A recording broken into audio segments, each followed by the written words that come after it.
Hi, I'm Hazel, and today marks the official start of Hallow's End 2017. So this starts today, and it runs until November the 1st. So you got 2 weeks. Now the first question that I always ask whenever a holiday comes around is, what's new this year? You know, we've been playing this game for a while, maybe we've been caught up in previous years. What is there to do that was not there to do last year? So let's run through that. The first thing, and the most important thing if you ask me, because I have a little bit of a thing for battle pets, it's weird, but Naxxy is a brand new battle pet to Hallow's End this year. There is only one new pet, this is it. He's a little mini Naxxramas slash Citadel slash, there's a word for these. What are they called? Plague Infester? No. Necropolis. It's a little tiny floating Necropolis, and at level 25 it has almost 2,000 health. It's an undead type pet, and it is loaded with tanky self-healing moves. You got Drain Blood in there, you got a Leech Life combo. It's no Blossoming Ancient, although nothing is. But this should prove useful, or at the very least fun to play around with. It will cost you 150 tricky treats, and it is also cageable, so if you are too lazy to go and farm up the tricky treats, my best advice to you is to wait a couple days, maybe wait till towards the end of the event, although set a reminder in your phone so you do not forget, and check the auction house. The prices are going to start really high because people don't have them yet, but as the event goes on and more people farm trees to try and sell the pet for gold, the prices should fall as supply goes up. So if you are really lazy, keep an eye on the auction house, or you can just go farm those 150 tricky treats yourself. I did it today, start to finish. It took me maybe 2 hours, and that involved quite a bit of like flying over and then back past and in because I wasn't exactly looking where I was flying. So if you are focused and you actually look where you're going, you'll probably do it faster. For toys, there are 2 new toys this year. There is a horse's head and a horse's tail, and they cost 150 tricky treats each.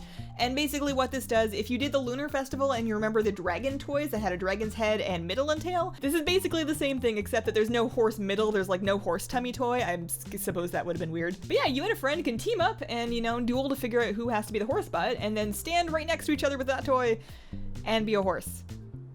As often is the case, there's been an update to the item level of the Headless Horseman loot. So he drops rings, there are 4 of them, and they have been updated to be item level 880. So if you have a new level 110 alt, and you're just having the worst time getting unsullied rings for it, this is a great way for you to fill in a ring slot. Those rings are on personal loot, so you don't have to fight anybody else for the role. You don't have to like enter the group and go, oh darn it, there's 6 other strength users, and this is only a 5-man group, so I really have no chance. So there's none of that, and you are eligible to loot the rings as many times as you want in a day. So if you really want one, you can just keep queuing up for it and, you know, hope for the best. Of course, the other horseman loot, such as the Headless Horseman's Reins, the Sinister Squashling, the Hallowed Helm, all of that comes from the loot-filled pumpkin, which you can only get once per day per character. Speaking of farming loot-filled pumpkins for Headless Horseman Reins, new this year, you can now queue for the Headless Horseman as low as level 23, so they've added scaling to this encounter. So if you had a new alt that you thought was going to be a great idea, but then you abandoned it once it hit level like 52, because that's what I do, that alt can now help you along with the rest of your characters in your quest for a Headless Horseman's mount if that's what you're after. Speaking of low-level alts, this is not new, but just a reminder that you can get a 2-hour buff, and you can renew that whenever you want, for 10% experience and 10% reputation gain. So maybe you're still doing Argus quest to try and get your Army of Light or Argusian Reach rep, maybe you're leveling an alt, maybe you're, you know, grinding Sporegar, I don't know what you're doing in your life. This one lasts 2 hours, which is twice as convenient as that Midsummer's thing where you gotta spin around the pole, and all you gotta do is click the fire in front of the Wicker Man. So make sure that you remember that if you are after rep or experience, at least until the end of the month. So you've made a list of the new things that you want, and now you need some tricky treats, and you've forgotten how to get them because you are me and a year is a really long time to remember something. So here is how you get tricky treats. The first thing that you can do is there are daily quests. They start in your main capital city, so Stormwind and Orgrimmar. They will send you to small towns such as Razor Hill and Goldshire. And there's also a camp out in front of the city that'll have you doing things like cleaning up stink bombs, throwing down stink bombs, putting out fires, all of that good stuff, and that can give you a couple of tricky treats every single day. It's not going to let you buy any of this stuff right away, but it does help. Doing the Headless Horseman will get you tricky treats as well. You will have some drop in the loot-filled pumpkin, and the main source of tricky treats is going to be trick-or-treating. So basically, there's a pumpkin with a little quest in it in almost every inn. I guess there's a lot of inns in the game, but there are quite a few of these pumpkins, and even if you've done them all in a previous year, you can still go and visit them all and trick-or-treat basically, and get a little handful of candy that will include some tricky treats. There's either 2 or 3 in there, as well as some other treats that you might need for achievements if you're doing that, and then occasionally it will give you a costume, which you can actually use in combat.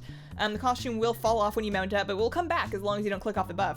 So those are kind of fun to run around in, and sometimes it will give you a trick where you can't mount up for like a minute, which is a great time to open up your bags and go through all of like the masks and the wands and the candy. If you don't need those, it's a great time to clean up your bags because your bags will fill up quite quickly, especially if you don't have the largest ones. Because most of the goodies that you are getting with tricky treats are account-wide, things like pets, mounts, and toys, you can make use of alts to help you collect tricky treats. So on a single character, you can only get like somewhere in the range of 600 to 700 treats in a single event if you do all of the dailies and if you go to all of the candy buckets, and that's not enough to buy everything, but if you got a couple characters and you do it on a couple of characters, or even if you just do like 50 pumpkin buckets on a couple of characters, you know, which will take a while, I'm not downplaying that, but that will let you get the stuff that you're missing, and of course, because they're collectible, you get it once and then you're done, and you know, next year I'll be saying all the same stuff again, and you will have already clicked off the video because all you needed was the what's new section. My best advice to you, if you are going trick-or-treating and finding those candy buckets for the tricky treats, pull up a map. Wowhead has a guide, I will link it in the description. It has a map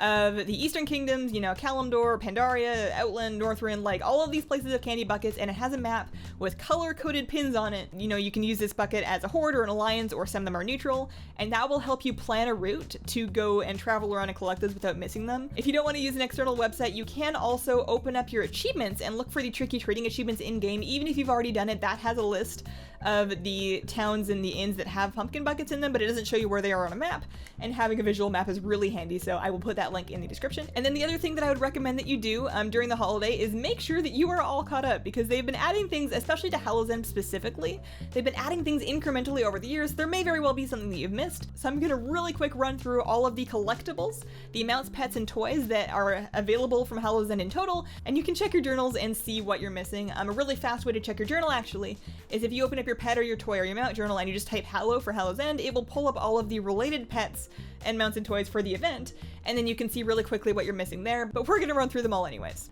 For Transmog, there are a couple of Hallow's End Transmog items. As with other holiday items, these are only transmoggable during the Hallow's End event, but they are transmoggable at least now. So you can mog them now, and you can wear them until November the 1st, and after that they'll revert to their old appearance. And basically there are some witch hats that you can get from a daily quest that you actually can do in Val'sharah. You go to this place near Bradensbrook, you pick up the daily quest, you go fight the little witch lady, kick her if you can, and if you can't, you know, get some friends because she fears a lot and you can kick it. That will give you a daily bag that has a couple of tricky treats in it and a chance to contain some hats.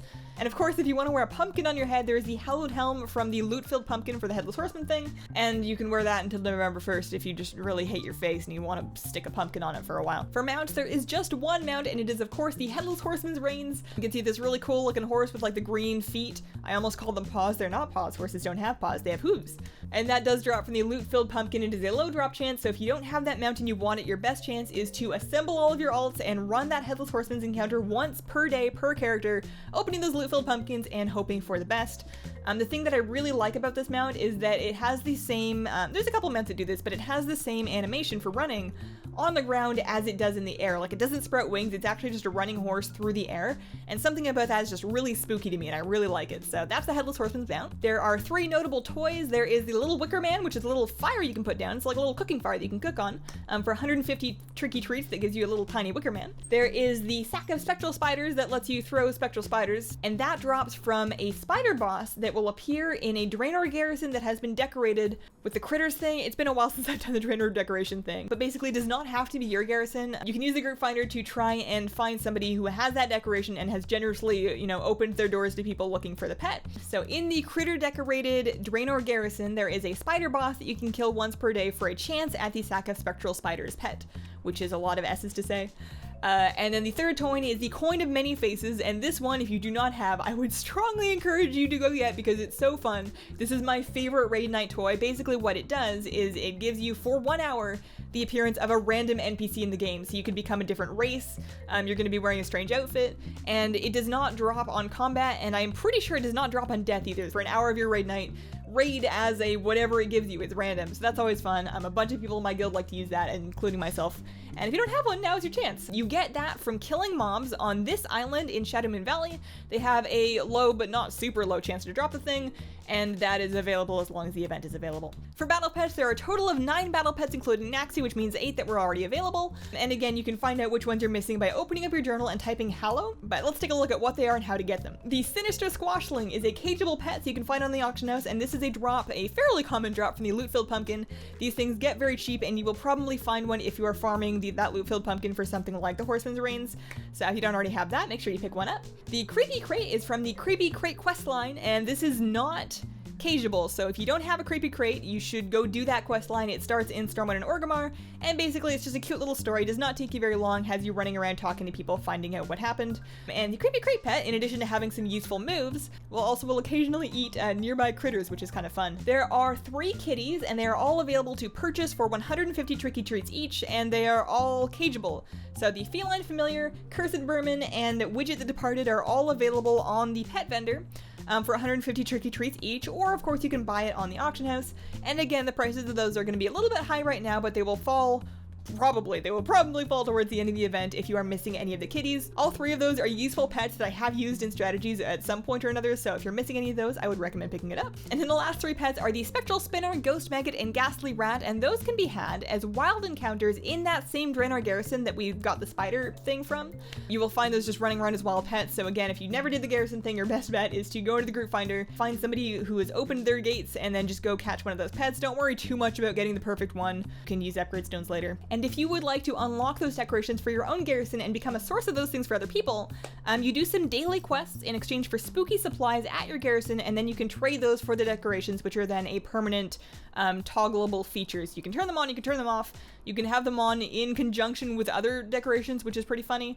And the specific decoration that you're looking for is called Creepy Crawlers. So that is Hallowed Helm 2017. There are also a ton of limited use consumables. There are wands, there are masks, there are achievements. This is one of the more involved holidays of WoW, so definitely get out of there and have a good time. Best of luck to any of you that are once again farming the Headless Horseman's Reins this year. I have all of my fingers crossed for you. And if you're still confused about how to do something or how to get something, or you want more information about getting the achievements done, Wowhead has a great, super detailed guide that I will link in the description along with those maps. Thank you so much for watching. Please consider leaving a like if you liked it.